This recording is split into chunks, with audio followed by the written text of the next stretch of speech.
Okay, folks, so the next video segment, let's talk about healthcare in the Eastern District. As I talk to voters throughout the Eastern District, one of the main questions that I get frequently is what's going on with the status of the healthcare in the Eastern District. As everybody knows, Princeton Community Hospital bought out Bluefield Regional Medical Center, and they made a decision in July of 2020 to close the hospital facility that we all knew and used as BRMC. PCH does still keep an emergency department there, which is very good for our people because it gives our EMS agencies the opportunity to get our citizens to a functioning emergency room department in a very timely fashion. And then from there, as care is determined what level is needed, then they're able to be moved out to a different facility. But it's still not the same as having our own hospital in Bluefield that many of us grew up knowing and having and appreciating. So the healthcare topic is a very complicated topic when you start talking about it. Obviously, for our citizens, good quality healthcare is a critical part of being able to live in our area safely. You want to have good quality physicians that take care of us when we're sick. We want good quality physicians that take care of us as we get older. We want good quality physicians taking care of our children as we bring them into the world and raise them. So healthcare is kind of top of everybody's mind. And when you don't have a hospital, it's an automatic drop in status because you're missing something that is vital. Most all of the doctor networks are connected in some way, shape, or form to the hospital that serves their community. So we are very disadvantaged, in my opinion, when we lost our hospital. That's obviously a very big concern for our citizens that are here today. That's why in some of the other video segments, you're going to learn a good bit about the work we've done over the last 4 years on the Board of Supervisors, enhancing our EMS program and our pre-hospital care that we can provide to our citizens, because that's one of the few things that your local government can actually control and have some input in how good or bad that service could be. So we've done a lot of work on the EMS program, and I'm going to be really excited to share that with you later. But also, when you start talking about your community hospitals and your healthcare in your communities, it has a significant impact on your economic development. When people are looking to bring a business to Bluefield, Virginia, or Tazewell County, and they start to survey the areas, they're looking at the workforce, they're looking at the schools, they're looking at the tax rates, they're looking at all these different components. And one of those components that they look at is what's the quality of life going to be for our people, our employees that we're going to have here. And ultimately on that list, you find healthcare, the quality of healthcare, and how that comes into play. So I think we are disadvantaged as a community when we're being looked at by prospective businesses when they learn that we don't have a in-bed hospital facility like most communities would see.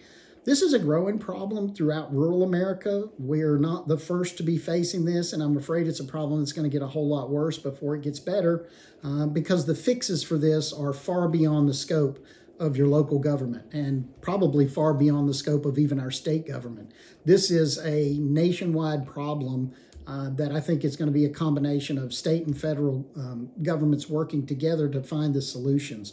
And I think one of the largest problems that we have, that we face, is so much of our population here in Tazewell County is a population that has Medicare or Medicaid coverage, and those reimbursement rates are significantly less. The payment that hospitals and medical providers get through those forms of insurance is so much less than what private pay insurance used to be. And as I've learned about the healthcare problem over the last 12 years, healthcare providers have taught us that, in the years when the coal industry was in its heyday, all of the miners had private health insurance through the mining companies, and that private health insurance paid much better.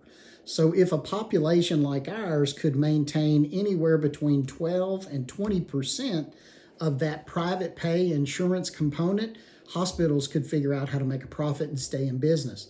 When the coal industry started its demise and those insurance policies disappeared, those payments weren't being made, and more of our people were being covered with Medicare and Medicaid, and the reimbursement rate is not what was sufficient.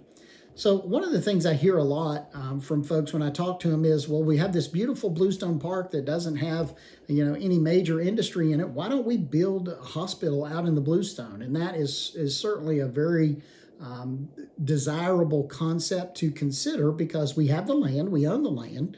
But the reality of it is a cost for a small community hospital, even one the size of Tazewell Community Hospital, would probably cost close to $25 to $50 million to construct.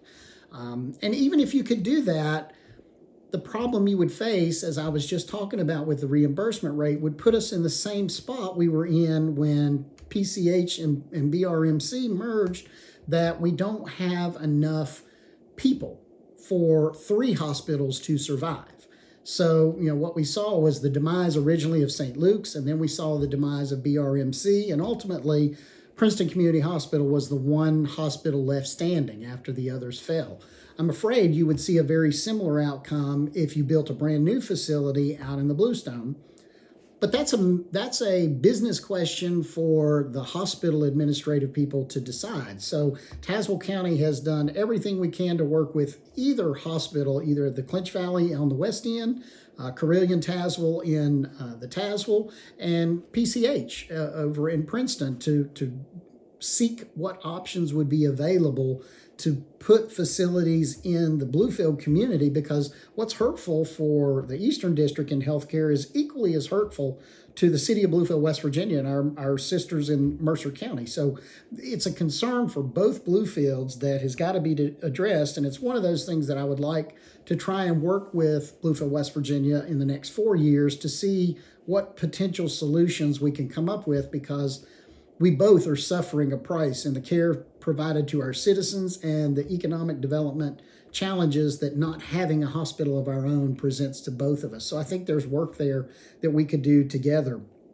There are some positive things on the healthcare side that I would like to finish up with just for this segment.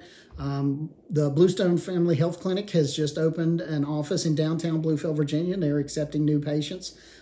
Dr. Phil Peterson and a new staff is there, and they're accepting new patients. So that gives us some good opportunities right in downtown Bluefield, Virginia, and I'm really excited about that.